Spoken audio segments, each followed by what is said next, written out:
Facebook. My name is Bethany Sawhill, and if you're new around here, you may not know that I am the owner of a company called Phoenix Family Birth, and we are who brings you this page, Sleep by Phoenix Family Birth. Phoenix Family Birth is a full-service agency that provides care and support to families from the first trimester of pregnancy all the way through the infant year and sometimes beyond. But one of the services that we provide is sleep coaching or sleep training. And I wanted to be able to create a space where if you are no longer in the phase of talking about pregnancy and birth, you're past, the early postpartum period, maybe you're way beyond that.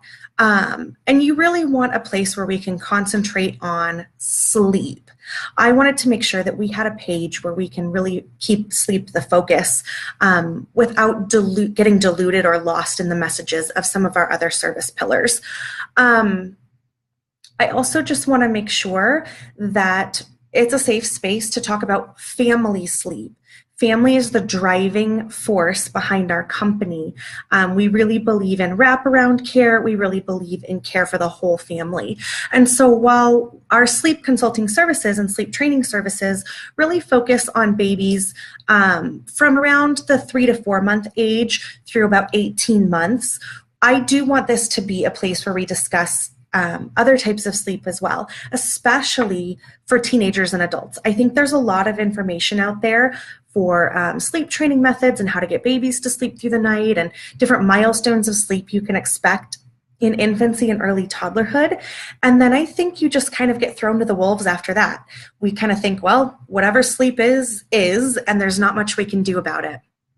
So the focus of this page is really going to be sleep for the whole family. So never be afraid to drop by, send the page a message. You can email us, info@phoenixfamilybirth.com. You can give us a call. Our number is here on the Facebook page or also on our website at phoenixfamilybirth.com. So feel free to reach out anytime that you have questions about sleep for anybody in your family. If we don't know the answer right off the top of our heads, we will make sure we point you in the direction of a really reliable, credible resource to get you those answers. So I did just want to jump on here tonight, introduce myself, tell y'all a little bit about what's going to be going on this page, and I wanted to leave you with this brief sleep tip that is inspired by my own household tonight. So if you don't know me personally, I'm married to a wonderful man and former professional doula named Mark. We have 3 kiddos. We have Riley, who is 12, going on 21. We have Logan, who's 5, and we have Colin, who's 2. And sleep has been a journey and a learning experience across the 3 of them. I will save all of that for another video and tell you kind of our sleep origin story. But tonight really kind of reminded me of an important component of teaching our kids good, healthy sleep habits from the get-go. And we traditionally think of bedtime as a set exact time. My child goes to bed at 7 p.m. My child goes to bed at 6:30, whatever the case may be. Hey, Lori Lynn, how are you? And so we really think of bedtimes as being a strict, on the dot, must go to bed at this time every night. And while that may be a good strategy for your older kiddos, and I think really it's important to set us up for good sleep success as adults, when we're talking about our younger kiddos, the real early elementary and younger, good, I'm so glad to hear that you're great. When we're talking about these younger age groups, I want you to start to get rid of the idea of a bedtime and embrace the idea of a bed window. So learning to follow and find and be aware of your child's cues for tiredness and sleepiness and act then. So you may say that, my child's bedtime right now, so my 5-year-old, for example, goes to bed at 7 o'clock. That's his bedtime. That's what he knows, has known for a long time is his bedtime.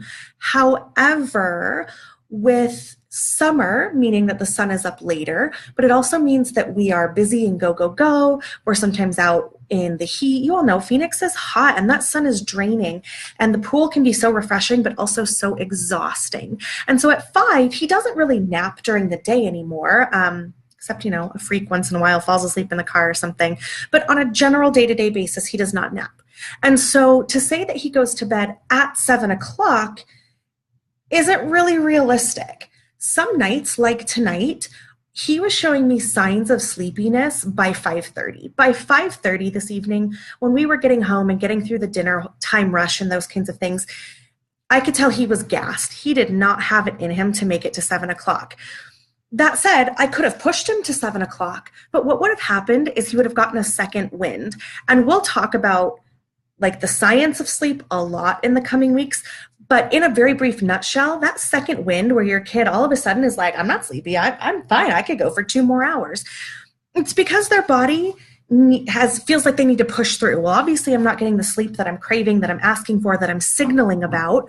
So I am going to boost up my adrenaline so that I can go, go, go and push through. So at 5:30, had I tried to push him all the way till 7 when his normal bedtime is, it would have been a disaster. 7 o'clock would have rolled around and it would have been a battle. And I need a drink and I need another tuck in. And can you just, get up with me one more time? And, oh, I forgot that I want to set out this specific shirt to wear tomorrow. And it would have just been excuse after excuse because his body is wired and trying to stay awake. Instead, he now knows that 7 o'clock is kind of what we aim for, but we listen to our bodies. And so if mommy and daddy, hey, Sandra, hey, Abby, so rather than you go to bed at 7 o'clock, we say you go to bed around 7 o'clock. So if his body is showing us signals that by 6:30 he's gassed and needs to go down, then we're going to start to set him up. Hey, you know what? In 15 minutes, we're going to go ahead and go to bed. And we're going to say that as soon as we start seeing those sleep signals. Likewise, if it comes to 7 o'clock and he's clearly just still chugging along, he's not overtired, he's not wired on adrenaline, but he's just happy and engaged and not obviously showing signs of sleep, we're going to push him and let him stay up a little bit because we don't want to be fighting the I'm not tired, I don't want to lay down sort of thing. So rather than a bedtime, we have a bed window. And to cue our kids for when they need to be getting ready for bed, rather than watching the clock and saying, okay, it's 7 o'clock, now it's time to do the things, we give them a warning. Okay, in 15 minutes, we're going to get ready for bed. In 10 minutes, remember it's bedtime. You have 5 minutes left to do whatever it is you want to wrap up and do. And then as that time clicks down, we get to that point. And then it's not but it's, I want to stay up or this or that. They know they've had several warnings and now we follow the routine. So my 2-year-old doesn't necessarily have the concept of time. And so when we say you're going to go to bed in 15 minutes, he's like, okay, cool. But then when we get to 2 minutes, he's still like, woohoo, I have so much time. So for him, I just flipped my hair. Sorry, that was really weird. For him, rather than the bedtime window being about cueing him verbally, it's about following the same routine. And again, routine is something we're going to talk about a lot in the coming weeks. Lori says the timer helps so much in our family. Absolutely. So we have a Google Home. And so our 5-year-old loves to say the magic phrase that I won't say or it'll kick on, but he likes to ask Google to set the timer for however many minutes we tell him till bed. He's much more amenable to listening to Google saying it's time to go to bed than mommy or daddy saying it's bedtime. Yes, nothing worse than fighting 2 hours because you want them in bed 15 minutes early. It's so true. So really what I want everybody to take away from this is rather than having a bedtime, think about a bed window. And that can start from the earliest babies, that 3-month time frame on. We know that babies do better. Their biological windows are kind of in that 6:30 to 7:30 range. And so you might say, I'm aiming for 7 o'clock for my baby, but if she's tired early, I'm going to put her down a little early. If she's not, I'm going to let her stay up a little bit. Watch the baby, not the clock. Just like we talk about that with feeding, right? And schedules and kind of everything. Same thing with bedtime. Instead of bedtime, have a bed window and be flexible to your child's needs within that. Certainly, I wouldn't say if your child's bedtime, aimed time is 7 o'clock, but they're showing signs at 4 o'clock, just put them to bed for the night. That's not going to work. And vice versa. If it's 7 o'clock and then 7:30 and 8 and 8:30 and they're still la la la la, you might have to intervene and just pull the plug as a parent. But aiming for about 45 minutes to an hour time with which you can play with, depending on activity level, developmental stage, if illness is going on, if you've been on vacation, anything that may be interrupting that kind of average or typical daytime flow, work within that. Give yourself the window. Abby says, we have our hatch rest set to where there's a calm down light and sound, and I've been known to put it on earlier, let it run a bit longer. Yeah, that's perfect. That's exactly what I'm talking about doing, for sure. Knowing this when my oldest was a little baby would have made our lives easier. Mine too.